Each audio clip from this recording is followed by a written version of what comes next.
네. 안녕하세요.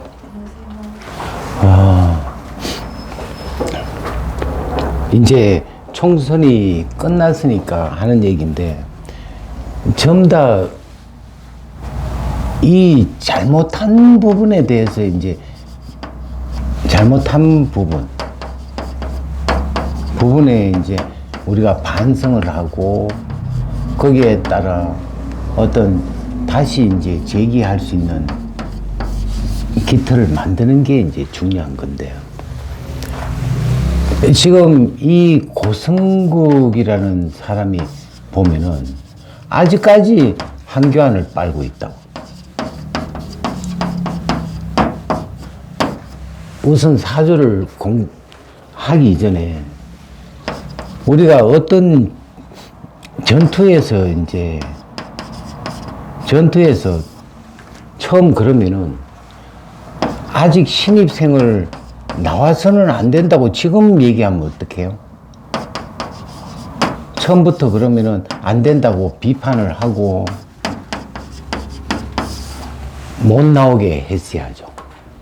근데 처음에 이제 당대표가 이제 될 때 뭐라고 얘기했어요? 한교안이가 대세라고. 또 한교안이가 이제 돼야 된다고. 그래 놓고는 지금 와서는 그런 말을 그러면은 이상한 어떤 이야기를 하는데, 지금 이 사주에 어떤 보면은 자기 친구를 빙자해가지고 돈벌이 수단에 쓴단 말이에요.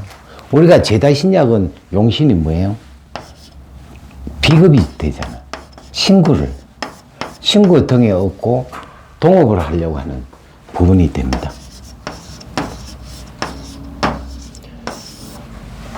여러 가지로 거기에서 이제 뭔가 어떤 당을 위한다면은 당의 허점을 찾으려고 하면은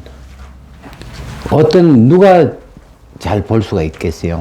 반대편. 한교안을 반대하는 사람을 이제 출연을 시켜가지고 얘기를 해야 단점을 많이 알 수가 있죠. 그리고 타당하면은 우리가 그 단점을 장점으로 바꾸는 어떤 피눈물 나는 노력이 필요한 거죠. 그런데 한교안을 빠는 사람만 출연시켜가지고 장점만 얘기하니까 허점에 대한 거를 모르고 지나가놓고는 이제 뭔가 떨어지니까 아직까지 한교안이가 대안이다. 이 전투에서 패하면은 그 어떤 장군은 자결을 해야 돼요. 적에 생포되는 것보다 자기 스스로 목숨을 끊어야 되는데, 자꾸 또 이제 이 폐장이 되게끔 더 명예의 손상이 되게끔 부추기는 꼴이 되면 안 된다는 거예요. 이상한 또 논리를 또 편다고. 왜? 초선이 당대표 해야 된다. 이게 과연 가능하냐 이 얘기예요.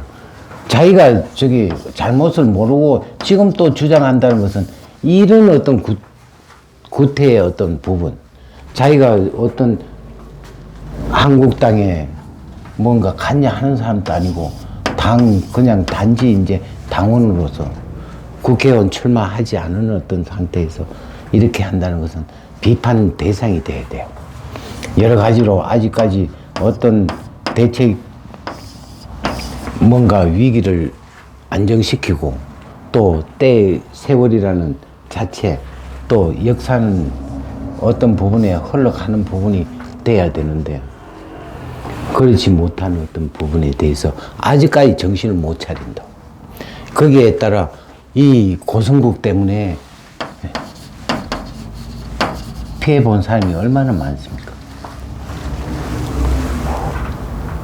부추기고 차명진 의원을 나쁜 놈으로 몰아넣고 전부 선동을 했단 말이에요. 거기에 따른 어떤 책임을 져야 될 거 아니냐. 그러면은 신이 한교안을 선택했다는 그 자체부터 잘못된 거고, 안 그러면은 한교안을 교육을 시키고 단점을 누차 얘기해가지고 그걸 어떤 정치의 어떤 고급으로 만들어주는 그 과정이 필요한데, 처음부터 고급으로 만들어 놓고는 사오게 했던 사람이 바로 누구냐 이거죠. 이 고성국이 나팔수가 돼 있지 않느냐 이게. 그래서 이제 고성국을 아주 제가 처음부터 아주 나쁜 사람으로 몰아이었단 말이에요. 왜? 이 사주상으로 풀지 않더라도, 특히나 이제 사주상으로 풀어도 친구 때문에 패망하는 사주가 되기 때문에 그거를 친구가 도움이 돼야지, 오히려 패망이 되게끔 만들어줬던 어떤 결과가 돼버렸으니까 그 결과에 대해서는 잘했던 부분은 얘기하지 말고 잘못된 부분에 대해서 사과하고 국민들한테, 또 안 그러면은 자기의 어떤 팬들한테 사과의 대책을 세워야 되지 않을까, 그렇게 생각해서 어제 막 좀 성질나는 어떤 부분에 있어도 어떻게 역사는 뭐 한 개인이 어떻게 이렇게 저렇게 할 수 없다고 생각하니까 잠이 그냥 오지 않는 그런 상태로 갔습니다. 처음부터 이렇게 비판의 어떤 잘못되라고 비판한 게 아니고, 그 단점을 얘기했으면 단점에 대한 조금이라도 반영이 되고 거기에 따라 갔더라면 이렇게 참패는 되지 않았을 거라고 저는 믿고 싶습니다.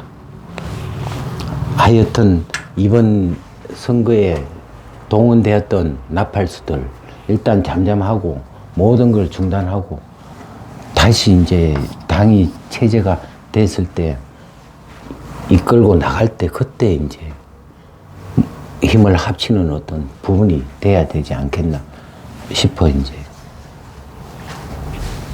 방송을 해본 겁니다. 예, 감사합니다.